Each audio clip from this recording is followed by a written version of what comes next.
Welcome dear students, आप सभी का स्वागत है हमारे यूट्यूब चैनल पे। तो दोस्तों, इस वीडियो में हम करने वाले हैं राज्य शिक्षा केंद्र मध्य प्रदेश भोपाल वार्षिक परीक्षा का पेपर कक्षा 8वीं के लिए सामाजिक विज्ञान का पेपर हम लेकर आ चुके हैं।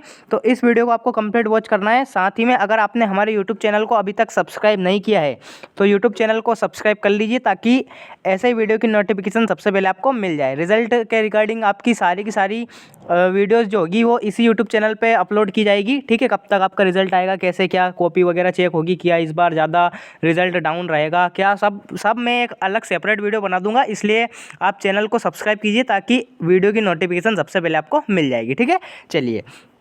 तो आपका सामाजिक विज्ञान का जो पेपर होने वाला है 14 मार्च को, उसका कंप्लीट पेपर सॉल्यूशन में कराने वाला हूं।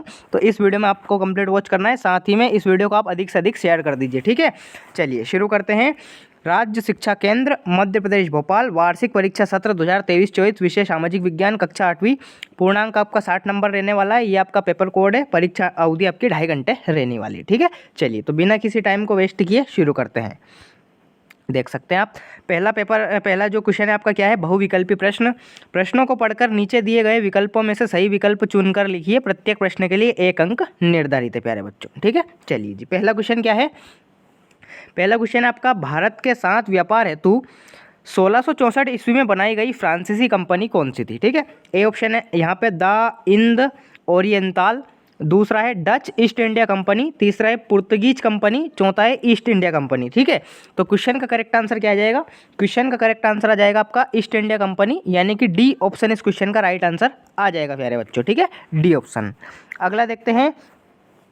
सेकंड क्वेश्चन आपका पूछा गया है, किसानों और दस्तकारों ने 1857 के स्वतंत्रता आंदोलन में क्यों भाग लिया था। ठीक है, चलिए पहला क्वेश्चन क्या है, राजस्व की मांग में वृद्धि का विरोध, दूसरा है इंग्लैंड से तैयार माल भारत में लाने का विरोध, तीसरा है हस्तशिल्प के बर्बाद होने का विरोध, चौथा है उक्त तीनों विरोध। ठीक है, तो क्वेश्चन का राइट आंसर क्या आ जाएगा, डी ऑप्शन इस क्वेश्चन का करेक्ट आंसर आ जाएगा, उक्त तीनों का विरोध। ठीक है, अगला देखते हैं थर्ड क्वेश्चन। चौरी चौरा नामक वर्तमान में किस राज्य में स्थित है। ठीक है, चौरी चौरा नामक आपकी एक जगह है। ये चौरी चौरा जो हुआ था ये कहाँ पे है, ये जगह आपको बताना है। पंजाब में नहीं है, उत्तराखंड में भी नहीं है, मध्य प्रदेश में भी नहीं है। तो क्वेश्चन का करेक्ट आंसर क्या जाएगा, सी ऑप्शन इस क्वेश्चन का करेक्ट आंसर आ जाएगा, उत्तर प्रदेश में है ये। ठीक है, तो चौरी चौरा नामक वर्तमान में किस राज्य में स्थित है, उत्तर प्रदेश में। चौथा क्वेश्चन है आपका, आग्नेय शैल का उदाहरण कौन सा है। क्या ऑप्शन दे रखे हैं। पहला ऑप्शन है आपका यहाँ पे संगमरमर, दूसरा है कोयला, तीसरा है बलुआ पत्थर, चौथा है ग्रेनाइट। ठीक है, तो क्वेश्चन का करेक्ट आंसर क्या आ जाएगा, क्वेश्चन का करेक्ट आंसर आ जाएगा आपका ग्रेनाइट। ठीक है, डी ऑप्शन इस क्वेश्चन का राइट आंसर आ जाएगा, डी ऑप्शन। अगला देखते हैं। फिफ्थ क्वेश्चन है आपका, पांचवा प्रश्न है, उत्तरी अमेरिका महाद्वीप के दक्षिणी छोर पर स्थित देश कौन सा है।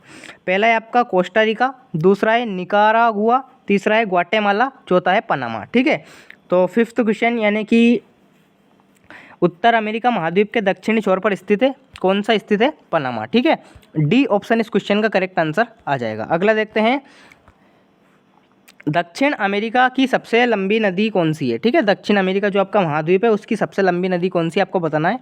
पहला ऑप्शन है यहाँ पे पिल्कोमायो, दूसरा है ओरिनिको, तीसरा है अमेजन, चौथा है कोलोराडो। ठीक है, तो क्वेश्चन का राइट आंसर आ जाएगा आपका सी ऑप्शन यानी कि अमेजन। ठीक है, सी ऑप्शन इस क्वेश्चन का करेक्ट आंसर आ जाएगा।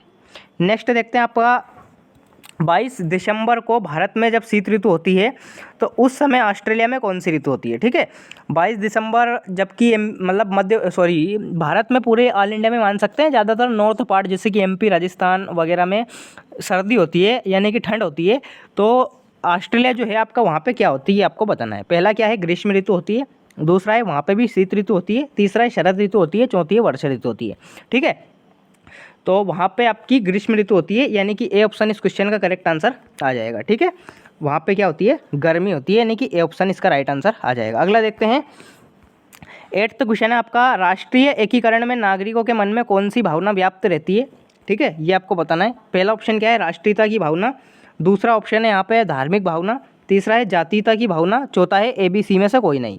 क्वेश्चन का करेक्ट आंसर आ जाएगा आपका ए ऑप्शन यानी कि राष्ट्रीयता की भावना। ठीक है, ए ऑप्शन इस क्वेश्चन का करेक्ट आंसर आ जाएगा। नेक्स्ट देखते हैं आपका 9th क्वेश्चन है, लोकतंत्र में जनता अपने प्रतिनिधियों का चुनाव किस प्रकार से करती है। ठीक है, ए ऑप्शन है आपका प्रत्यक्ष रूप से यानी कि डायरेक्टली, बी है आपका अप्रत्यक्ष एवं प्रत्यक्ष रूप से, सी आपका अप्रत्यक्ष रूप से, चौथा है इनमें से कोई नहीं। ठीक है, तो क्वेश्चन का करेक्ट आंसर क्या जाएगा, अप्रत्यक्ष रूप से, यानी कि सी ऑप्शन इस क्वेश्चन का करेक्ट आंसर आ जाएगा। ठीक है, सी ऑप्शन। अगला देखते हैं, 10वां क्वेश्चन पूछा गया है आपका, सन 1954 में पंचशील समझौता किन दो देशों के बीच में होता। ठीक है, पंचशील समझौता आपका हुआ था, पहला है आपका भारत पाकिस्तान, दूसरा है भारत और चीन, तीसरा है भारत और नेपाल, चौथा है चीन और पाकिस्तान। ठीक है, तो क्वेश्चन का करेक्ट आंसर क्या जाएगा, बी ऑप्शन, यानी कि भारत और चीन के बीच हुआ था पंचशील समझौता। बी ऑप्शन इस क्वेश्चन का करेक्ट आंसर आ जाएगा। ठीक है, चलिए, तो इस प्रकार से कंप्लीट आपके ऑब्जेक्टिव्स मैंने बता दिए हैं। नेक्स्ट क्वेश्चन की ओर बढ़ते हैं, लघुत्तरीय प्रश्न, प्रश्न 11 से प्रश्न 20 तक। ठीक है, चलिए इन्हें रीड करते हैं। पहला क्वेश्चन क्या है, यूरोपीय व्यापारिक कंपनियां किस उद्देश्य से भारत आई थी। ठीक है, ये आपको बताना है। 12वां क्वेश्चन है आपका, दोहरी शासन व्यवस्था से बंगाल की जनता पर क्या असर पड़ा, ये आपको बताना है। 13वां क्वेश्चन है आपका, महाराष्ट्र व पंजाब के प्रमुख क्रांतिकारियों के नाम आपको बताना है। नेक्स्ट है आपका 14वां क्वेश्चन, कोई, थोड़ा सा इसको छोटा कर लेते हैं ताकि आपको पूरा दिख जाए। हाँ, कोई स्थलाकृति पर्वत अथवा पठार है, या पहचान किस आधार पर अपन कर सकते हैं। ठीक है, ये आपको बताना है। 15वां क्वेश्चन क्या है आपका, पवन निक्षेपण से बनने वाली किसी एक स्थल आकृति के बारे में आपको बताना है, लिखना है। ठीक है, नेक्स्ट है आपका 16वां क्वेश्चन, मकर रेखा दक्षिण अमेरिका महाद्वीप के कौन कौन से देशों से होकर गुजरती है, ये आपको बताना है।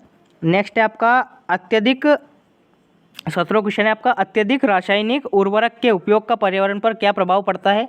ठीक है, 18वां क्वेश्चन है आपका 18वां, हमारे राष्ट्रीय लक्ष्य कौन कौन से हैं, ये आपको बताना है। ठीक है, नेक्स्ट चलते हैं, आपका 19वां क्वेश्चन क्या है, 19वां प्रश्न पूछा गया आपका, भारतीय सेना की संयुक्त कमान की स्थापना कब व कहाँ की गई थी। ठीक है, नेक्स्ट है आपका 20वां क्वेश्चन, विश्व स्वास्थ्य संगठन की स्थापना का उद्देश्य बताना है आपको। ठीक है, चलिए दीर्घोत्तरीय प्रश्न की ओर बढ़ते हैं।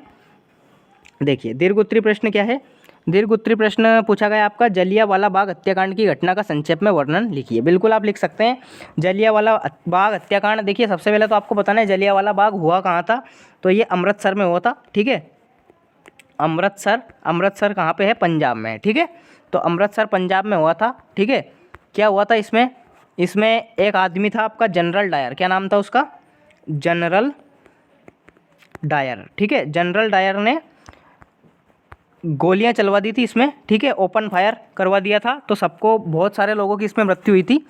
ये कब हुआ था, ये आपका 1919 में हुआ था, रोलेट एक्ट के जस्ट बाद। ठीक है, 1919 में हुआ था अप्रैल में।